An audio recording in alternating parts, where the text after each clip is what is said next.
Is there a phrase or acronym or term that you wish to abolish and never hear again? Everything seems to be state of the art and world class, and everybody uses it, so it's no longer a differentiator. That's the omni-channel orchestrator of Long Island Healthcare, Scott Orstad. And this is People of Healthcare Marketing, the show where I sit down with healthcare marketers to find out what it's really like to run a marathon mile in their shoes, with ankle weights and mandatory checkpoints.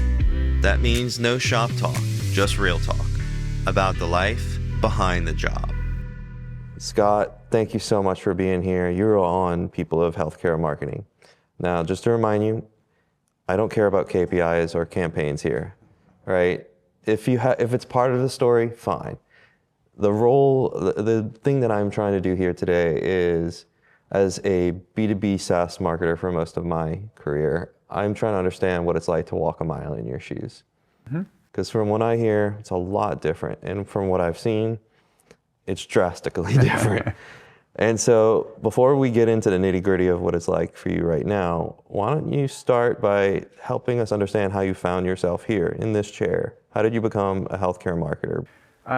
Earlier in my career, I started out on the agency side and had the fortune of working with a variety of different verticals, from healthcare, technology, consumer. And what that experience helped me to uncover is that while there was something interesting about each of them, the one that I felt a closest kinship to was healthcare, because what I found was really interesting about it was the rapid pace in which new research was happening for new therapies and treatments. And at the end of the day, it felt like I was helping to promote and share information that made people's lives better and healthier, and it was more meaningful than perhaps just helping to promote or sell a specific product that someone could buy in a store or purchase online or such. And so for me, it was just more meaningful doing that type of work. Because like the commercials for shampoo make it seem like it's life-changing, but it really isn't, right? It may not be life-changing. I'm sure there's a lot of fun in that, because I think there's a lot more creativity and perhaps spontaneity that's involved in that. You can try things and be a little bit more cutting edge than perhaps you can be in healthcare, where there's kind of certain expectations of what healthcare advertising might be. There are some parameters that we have to follow that consumer brands and retail don't have to do. So I think everyone just needs to kind of find the niche and space that they feel the most comfortable in. And so how many years have you been in healthcare now? So I've been in healthcare marketing communications for 25 years. It started a bit earlier, more on the communication side, which was great foundation, because the proactive promotion, dealing with crisis situations, employee and executive communications, while all closely aligned, are all very different in their own way. And at the end of the day, messaging is really the key. And even in everything that I do now on the marketing side, there's such a connection to those roots, because it's all about storytelling and messaging. Right. It's just how you do that. Is it through a article or press release, or is it through a video or TV commercial? Yeah. When you're at like a party, not industry party, but get together in a neighborhood, and someone asks, what do you do for a living? Like, how do you respond? Like, obviously you tell them you work in healthcare and marketing, but... Yeah, it tends to be a little bit of a head scratcher and explanation. I have a bunch of family members and friends who are all teachers, and so that's a pretty straightforward career for them to describe what they're doing.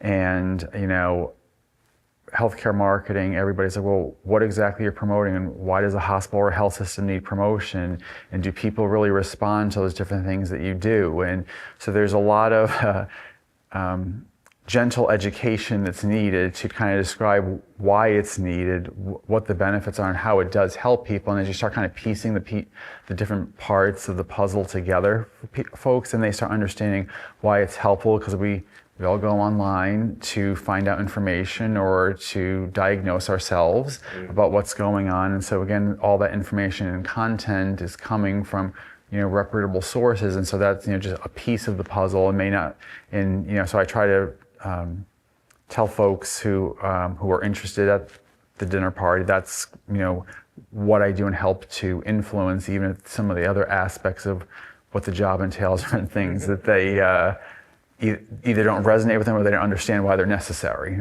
If you could change your job title to reflect what you actually do and make it easier to answer that question, what would you change it to? Maybe health educator, because I think the word marketing is very misunderstood just in general, no matter what discipline is. Most people think advertising and marketing are really the same thing, where one's more a subset of the other. One's the broader, bigger picture. And so, I think in general, regardless of which vertical you work in, I think it's just misunderstood in general. And some people see its value, some people see it as a waste of money. Why are people doing that? And everyone seems to have a perspective on it. So healthcare educator, or even maybe healthcare wayfinder, helping people find that could make sense as well too. People don't realize how they don't even see it in themselves. They don't even realize how marketing affects them. It is something that can be measured in certain ways. May not be as measurable as other industries are, but there are ways we can kind of show that path on how different marketing activity did get a consumer patient to raise their hand and kind of take that first step on the journey for whatever type of care that they may need. So I think that there are ways in which you can do that. And it's important to be able to do that, but it's not the only reason why to do it. Since you've been in this role and working in healthcare marketing for so long, do you think success looks different today than it did when you first started? I think one of the great benefits that's happened over time is there's more, I think, integration between the marketing and communication responsibilities, because really at the end of the day now it's more about storytelling, where before it was media relations and advertising, so again, two of those kind of subsets of marketing, and now I think there's better collaboration, and so I think that's definitely a positive, with all the new digital marketing tools that are out there, that helps to make that ability to report metrics on successive campaigns a bit easier, but at the end of the day, it's still what's most important is the experience that patient has at a particular doctor's office or a healthcare setting that really is what their experience was of the brand, and that's so important to the overall marketing piece is that brand experience everybody's having, and so marketing really kind of comes down to those two pieces of the experience, which is really what the brand means to someone, and then the different tactics to help influence them to make a decision to use a particular provider or location. And the other thing that makes it a little tricky, for us compared to other industries is that, if you were looking to get a new pair of shoes, you could go to Amazon or other sites to see what other people's reviews of them are for that. And obviously a lot of that has started to enter into healthcare, and I think that's a good thing, because I think people want to get more of an experience perspective. But in many cases, the consumer can't just automatically access us for our services if they want to, because in many cases they need to check or verify if we're within their insurance plan, and so there's kind of there's an extra component to making the decision versus what there may be in other industries. Yeah, because if I see a pair of Nikes on Amazon, I get that pair of Nikes. Right. If I see a guy like a physician on a website and I'm like, oh, that's the best person, I can't just automatically do that. Right, you have to go to another site to check just to verify the person's in network in your plan, and then you're like, okay, great, now I can go see this guy. And so there's that extra step or that extra layer in the whole process and journey for a potential patient. What about success for you personally? At the end of the day, how do you know that you've accomplished something or you've succeeded? I think there are a couple things. Obviously, there's certain, goals and metrics that I'm held accountable for on an annual basis, and at the end of the year knowing that I've achieved them is obviously very satisfying and gratifying. But I think one of the things that's been most enjoyable for me in my current role is the ability to really build a team from the ground up, and see the success of the team and the enjoyment that they have all collaborating with each other and us achieving the success that we have seen. And so that has been really gratifying to see, the ability to kind of select my own team, see them thrive and grow, and so that human connection piece along with the business wins make me keep coming back each day. What's something that you wish stakeholders, leadership, powers that be understood better about the work that you do?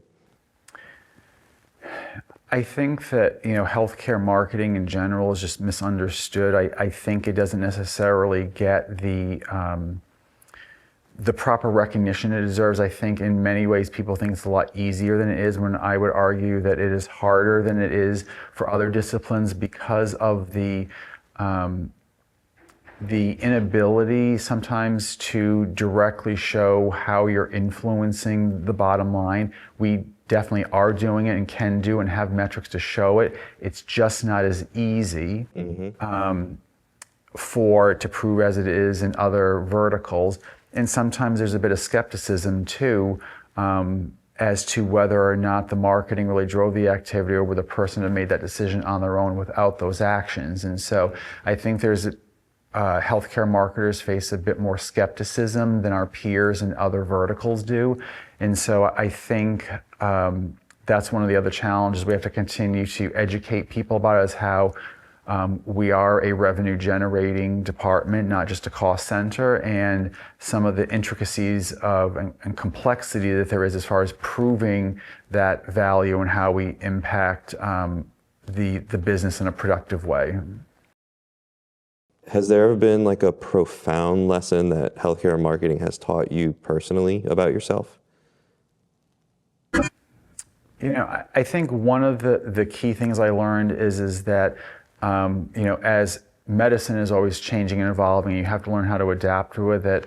That's one of the things I learned I needed to do with my own professional development. Earlier on in my career, I was very comfortable in a particular role, and I don't think I challenged myself enough to learn and grow and get new opportunities until it was a bit more forced for me to do it.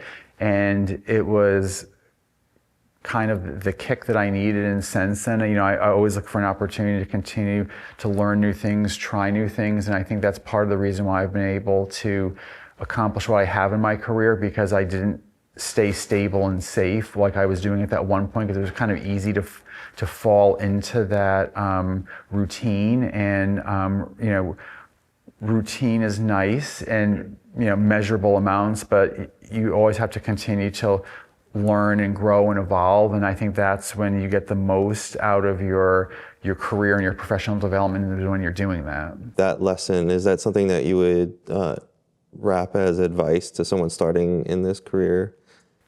Absolutely. I mean, there's no question you may start at a certain point, but that doesn't mean you have to continue to do that same type of role.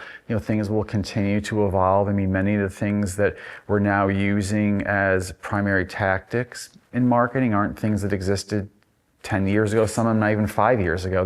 There's been so much rapid growth, over the last 5 years, and there's a lot of excitement, and I think a bit uncertainty, with what AI can do. I think that there's a lot of, potential there from a positive perspective. I think that, real people are still going to be necessary to partner with and work with and manage the AI, tools. And I think, hopefully what they can do is to strip out some of the simpler, more redundant things that I may do or other team members may do, so that creative big picture thinking can happen, while all of that other importance that could perhaps be handled by the different AI tools that are all being evolved and conceived at this time. What's one thing that you hope changes about healthcare marketing over the next 5 years?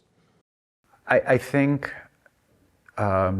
just a general understanding of it being better, both from a patient consumer side, and I think continued recognition at the C-suite level of how important the marketing function is, because it is revenue generating. More and more people are looking at some of those different type of marketing channels, being online reviews and things like that, and also realizing that that component is important, and having a proactive approach and a strategy to those things, and how the marketing strategy may need to evolve to put more focus on that and less on maybe some of the traditional omni-channel tactics that people feel comfortable with. Again, so again, getting out of that comfort zone and putting the resources where patients, consumers are looking for the information from us, to make sure that we're front and center in those digital applications. I mean, right now working very closely and partnering with Google, because many times if we know there's a certain physician that